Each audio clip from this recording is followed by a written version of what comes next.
blessing to be able to be here and speak to you all, and I've really enjoyed it. So thank you very much for having me. I really appreciate it. Okay, so if I asked you, there we go. If I asked you to describe the current state of the world right now, what would you say? I wonder. If you're in my classroom, I'll get you to talk to the person next to you. I won't do that to you today, but what would you say? What do you think our world looks like at the moment? Well, when I was doing some reading this week, one of the things that I heard was that we are living in a culture of despair. It's a really sad way to reference our world, but that way. Just let me get this right. Oh, that's probably no. No, I have not. Thank you. Sorry. Okay, we'll try that again. Sorry, everybody. Culture of despair. It's not hard to find problems. They're in every direction. And Alec, thank you for sharing your story. I really enjoyed hearing that. And you started by saying it's hard to understand why God puts us through the things he puts us through. That utter despair, that we will never really understand why God does these things. And so I really enjoyed hearing that because it related directly to what I was about to talk about. That we live in a culture that just feels sometimes like it's full of despair. Right now we've got wars between Ukraine and Russia. Israel and Palestine conflict is in its 7th month. Worldwide, the number of people living in food poverty is millions and millions. There's a lot of people, millions of people living in slavery around our world.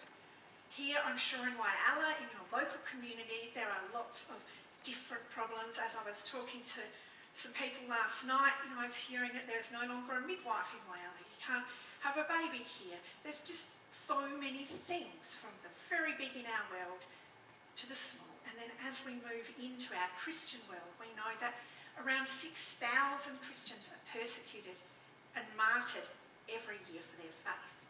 And that millions of people have nowhere to meet as a Christian because it's dangerous for them. Faith in Australia is dwindling and it feels under attack in our country. And this is all the tip of the iceberg. If you've ever felt like life is getting you down and swirling down into a deep pit, and that the light is really hard to see in the distance, well, that's what I want to talk to you about today. This despair. What can we do about it? Well, we can hope things will improve. We can hope the wars will end. We can hope that our lives will get better and the personal things that are getting us down are going to go away. But the reality is that human history hasn't shown we're particularly good at solving all of these problems. The horrors of history show us that as people, we're not particularly good at fixing things. Placing hope in ourselves and humankind doesn't usually end well. It can lead to fear, disillusionment, despair. It's a risk to put your faith in human people alone.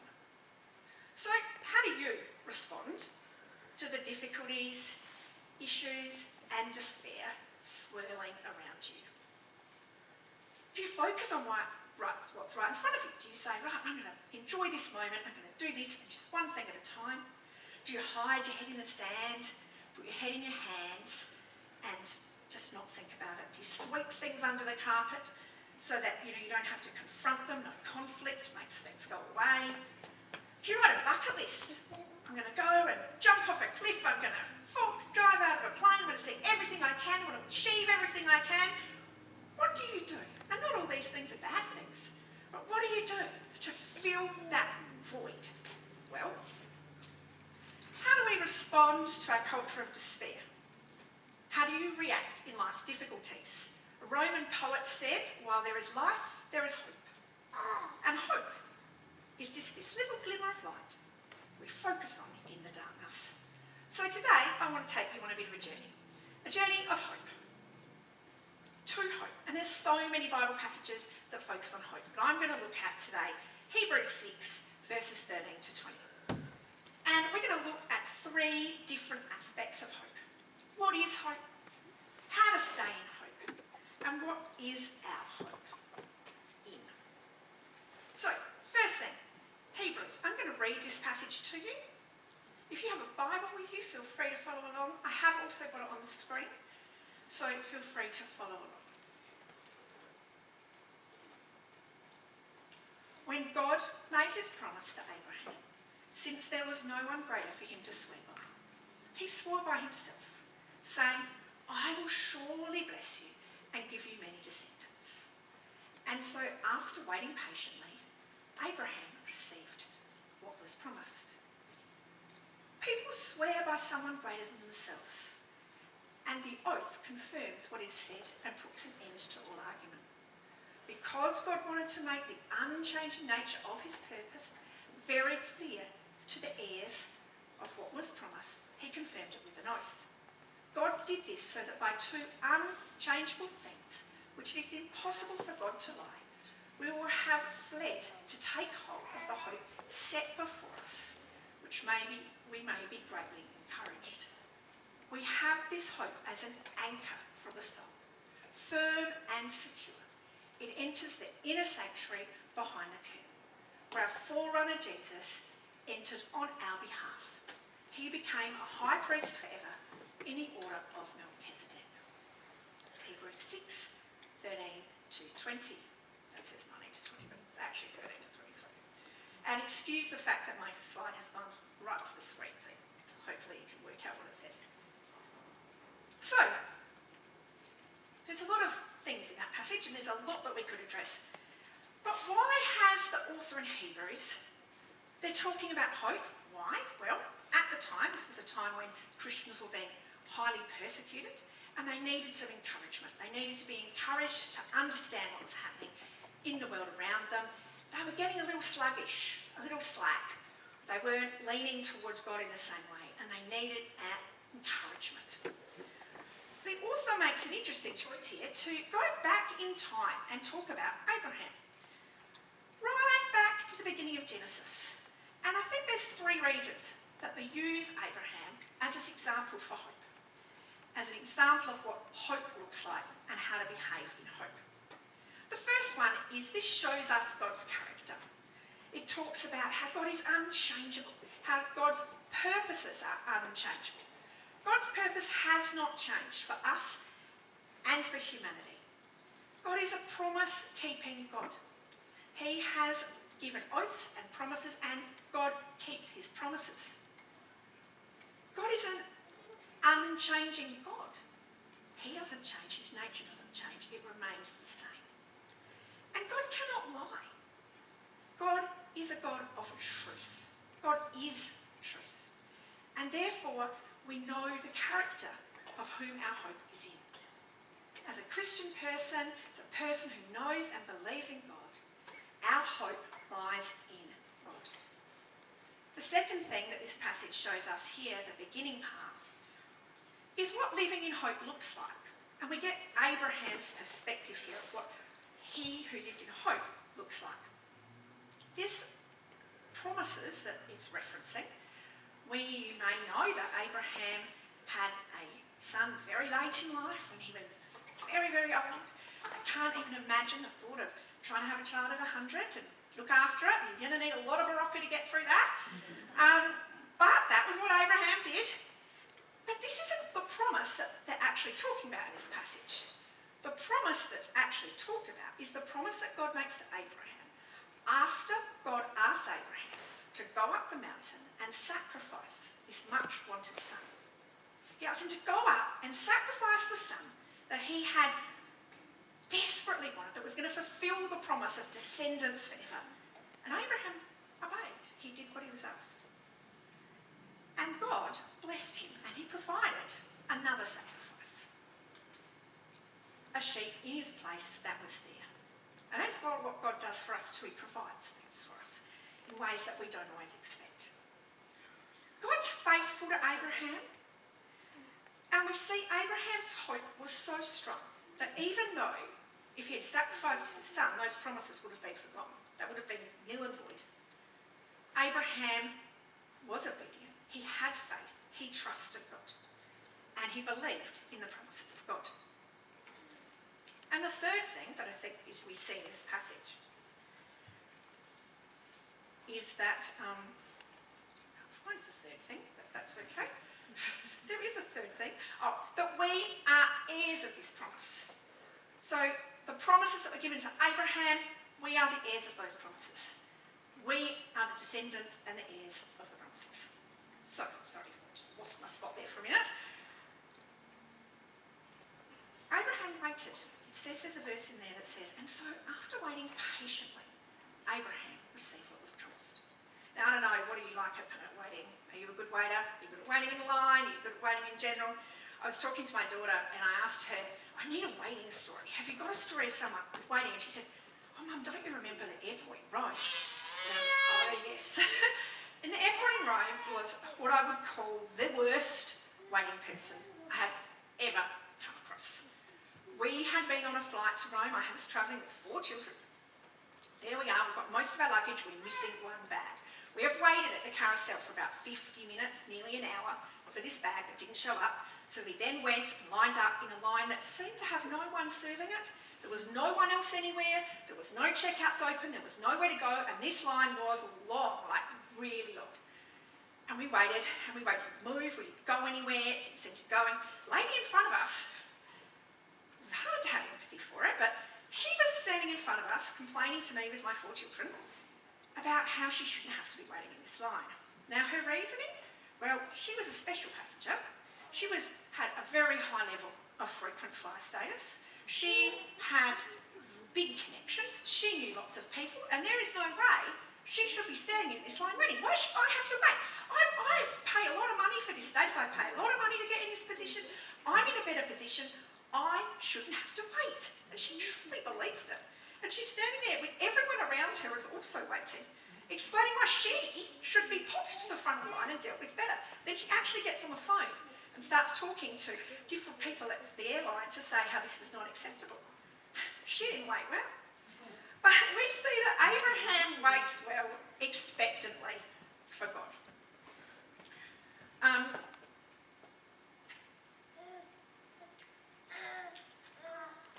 What is worldly hope? I found a quote that said, hope is a combination of optimism and willpower. Optimism being the positive mindset, manifesting what you want, making what you want happen, and willpower, working hard to make it happen. So our hope, therefore, in a human world lies in our ability to have a positive mindset and work hard. Strive, strive, strive, strive. That is hope. And I don't know about you, but we throw that hope word around quite a lot. I hope my daughter cleans her room today. Very unlikely. I hope I'm on time. Yeah, Joel's laughing. Never happens. Very, very rare, right? I hope I win the lottery and haven't bought a ticket, but I hope I do. I hope my team wins today. We throw this word around in a flippant kind of manner. It actually expresses our uncertainty. So the things that we hope for, I hope my daughter cleans her room. Well, I know she's not going to, or I'm hoping that she does, but generally our worldly hope expresses our uncertainty. It expresses the things we don't think are going to happen. It's a bit of a trap. However, we have a different sort of hope, not the worldly hope. A true and real hope that is so much more. I'm sorry, it's all cut off the edge, which is terrible, but I will read it to you. We have a hope that is confident, that is assured, that is expectant, that looks towards God and what is to come, because we know who God is, what God has done for us, and what God has for us next. We can hope. So, is there any aspect of hope that you are lacking, that you don't have? We're going to journey through this just a little bit more, and we're going to look at how we can stay in this hope. Or not. Oh. Is it gone? Okay, there you go. How to stay in our hope. So, verse 19 tells us we have this hope as an anchor, firm and secure. There we go. An anchor for the soul, firm and secure. So hope is an anchor. An anchor, as I'm sure many of you know, it's a heavy object attached to a cable and chain, keeps a ship secure, stable, in place. A ship without an anchor isn't seaworthy. I watched a funny YouTube video of a couple who were obviously sailing somewhere and they'd lost their anchor, and they filmed themselves for hours on end trying to find their anchor. I don't think they ever did, but it was quite funny to watch. And might have been better if they'd both been in the water looking for the anchor instead of one of them filming the other, but hours they spent looking for this anchor, which they didn't find, because if you lose your anchor, you drift off, you're not safe and secure, you're not safe in a storm, and you can't be in the water. So we have an anchor. We have an anchor that keeps us safe. Now, why has the author of this book, Hebrews, used an anchor? Well, had some anchors there. Forgot about anchors.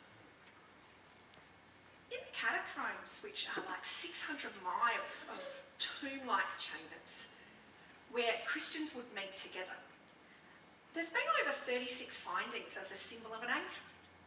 And this symbol was used as a picture of stability and hope. So Christians were being strongly persecuted, and the sign of the symbol of the cross would have identified who they were. So they actually used an anchor as an alternative symbol to a cross. It has a similar kind of shape and structure. So the anchor was used to show where meetings were happening and to identify their hope. An anchor holds us firmly. And our anchor isn't an anchor that goes down, but an anchor that heads up to a light. The light of heaven, the light of God, and the light that God brings into our life. The future hope that God offers us. John Piper, the well-known pastor, said, "Hoping in God does not come naturally for sinners like us. We must preach it to ourselves and preach diligently and forcefully, or we will give way to a downcast and disquieted spirit." And I think just before you were talking about people who'd once come to church and have drifted off, and I think when your anchor is not firmly embedded in who Jesus is, in who God is, and in his promises, you can drift. Other things get in the way, other things look appealing. Things come first before Jesus, and it isn't always an instant process, it's a slow drifting away. Because we have to remind ourselves every moment that we are connected to Jesus, that he is our anchor. And remembering that keeps us connected. So, we know that we have an amazing God who is good, who is faithful, who keeps his promises, who is faithful to Abraham, who provided for Abraham. We can see Abraham as an example of faith, following, trusting God, being obedient and waiting. I don't know about you, but waiting in a waiting room of promise isn't always easy. We are anchored securely and firmly in Jesus. But what exactly is our hope here? Well, another travel analogy as we journey along. Have you ever faced a long wait in an airport? You ever sat in an airport? I don't know if there's a lot of waiting in Whaley Airport. I hear it's not very used anymore, but if you've ever faced a long wait in the airport, you know, go in, it's restricted, it's cramped, there's a lot of people around, it's a busy day, you can't find a good seat, you can't find a comfortable seat, cafes are full. I've had a few of these experiences, I don't know about you. And then you look at those people heading up the little escalator through the glass doors to the Qantas lounge, or the whatever lounge it may be.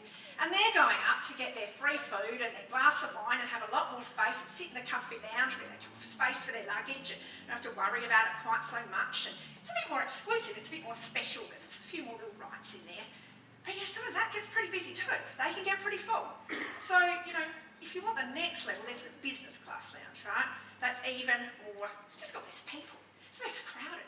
You've still got the nice free food and the wine and the drink, but less crowded. No waiting for the toilets in there. And then, the next level, a door like this, that most people don't even know is there. This is the Chairman Lounge. Now the Chairman's Lounge, I'm not sure if you've heard of it before, but this is the all-exclusive, invite-only lounge. This is where the politicians, celebrities, big business people end up. And you have to be invited. Your invite only lasts 2 years, and then it runs out. It's usually a discreet little door in the Adelaide Airport. It's right next to the Qantas doors. There's just a door That's the chairman's lounge, because no one else is allowed to know it's there, right? So it's just discreet. No sign, no name. You just know if it's there because you've been invited. It's exclusive, right? Special. Well, the reason I say all this is because this passage that we're reading talks about a high priest. And, you know, I'm not sure of comparing Qantas lounges to a temple in Jerusalem, but, you know, the temple in Jerusalem was a lot like the Qantas lounges. There was different levels. There was different acceptable places you could go. Only, you know, nice outside bit for the women if they were in there. And as we go up, it's just the priests, it's just certain people. And then the little box right in the middle, up this end, is the Holy of Holiests, Holy of Holy. And that's actually its name. Where only the high priest could go once a year. Only once. And he would go in there and offer sacrifices for everyone because this is where God's presence was. This was the presence of God in the Ark of the Covenant and could only be accessed once a year. There was a huge veil, big, thick, massive, tall veil that covered this and separated it from the rest of the temple. And when Jesus died on the cross, when Jesus was crucified and died, that veil tore in two when the world went dark. And it separated. It had separated, but now when the veil tore, it was now accessible to others. There was no longer this special little chairman's lounge. Everyone could go in. And that is what happened when Jesus died. We have this hope as an anchor for the soul, firm and secure. It enters the inner sanctuary behind the curtain, where our forerunner, Jesus, has entered on our behalf. He became the high priest forever in the order of Melchizedek. So, we're not anchored in sand, rock or humanity. We're anchored in the veil.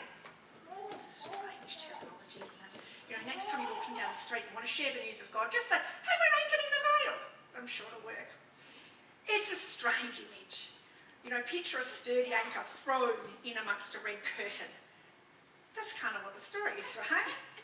When Jesus died on the cross for humanity to bring salvation and new life to everyone, this veil, this curtain tore in two.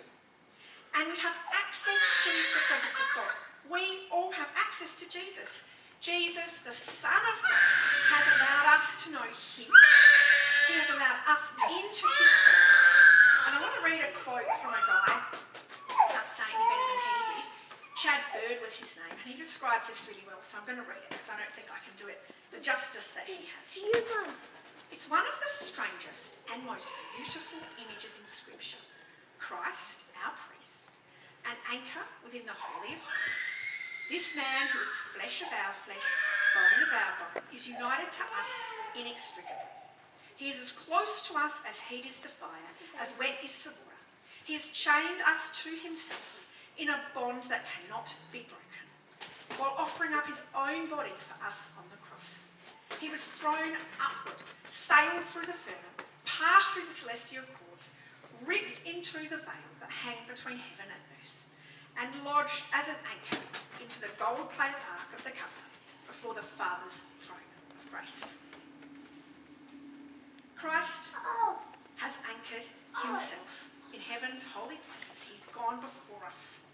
He has broken through, and we now have access to God's presence, where once, it was a once-a-year event. It wasn't the way it was. We couldn't all access God. We have access to Jesus. We are anchored to Jesus. The holiest of holies was where God's presence dwelled, and thanks to Jesus, we have access. If the spirit of him, this is Romans 8:11, if the spirit of him who raised Jesus is living in you, he who raised Christ from the dead will also give you life to your mortal bodies through his spirit who lives in you. Jesus' spirit lives in each of us. As believers, Jesus has given us access to him. The Holy Spirit is our comforter, our teacher, our director, and the Holy Spirit is in each one of us. We know Jesus because he is in us. And this is our living hope. Jesus dwells in us now. We have a living hope now because of what Jesus has done, and a hope for the future because of what Jesus is preparing for us in the future. Hope is a quality of living. It's a way we orientate ourselves. We direct ourselves and we journey towards hope, even in those moments where it's so dark and we don't know where to look. We look to the light of Jesus living in us and know that that is our anchor, that it holds us secure. I don't know what your night sky's like in Whyalla, if you have lots of stars, if you can see them really beautifully, or not. In Adelaide, it's pretty dismal nowadays. You don't get a lot of stars and it doesn't look great. But looking at the stars can remind you of the wonder and the beauty of Jesus' creation and the light and hope that we have in the future, that Jesus will return and that Jesus is with us now and we are anchored in his hope. If our hope is not based in Jesus, it's not really hope. It's wishful thinking, optimism and willpower. Hope's a journey. It takes a while sometimes for us to get there. We have stops along the way. We have things that get in the way. A couple of things that we can do to be in this journey of hope is to look at God's creation and its beauty. I don't know about you, but every time I see the ocean and its amazement and beauty and the waves, and that just reminds me of the hope I have in God. We can pray because God's given us access to him, an ability to speak to him. We can look forward and be forward focused. We can trust the Holy Spirit's guidance to live in the hope we have in Jesus. And I just want to finish with these words. I won't read it all. But Edward Mote penned this hymn in 1834. He was on the deathbed, sitting next to a friend's wife who was dying. And he'd written a few words down on a piece of paper. And he read them to her. And then he actually kept going. And he pretty much wrote this whole hymn, which you may be familiar with. It's also the lyrics to Hillsong's Cornerstone, which was actually playing just before this service. And Christ Alone, and it's the hymn called Solid Rock. I'm just going to read a tiny bit for you. My hope is built on nothing less than Jesus' blood and righteousness. I dare not trust the sweetest frame, but wholly lean on Jesus' name. When darkness veils his lovely face, I rest on his unchanging grace. In every high and stormy gale, my anchor holds within the veil. On Christ the solid rock I stand, all other ground is sinking sand. All other ground is sinking sand.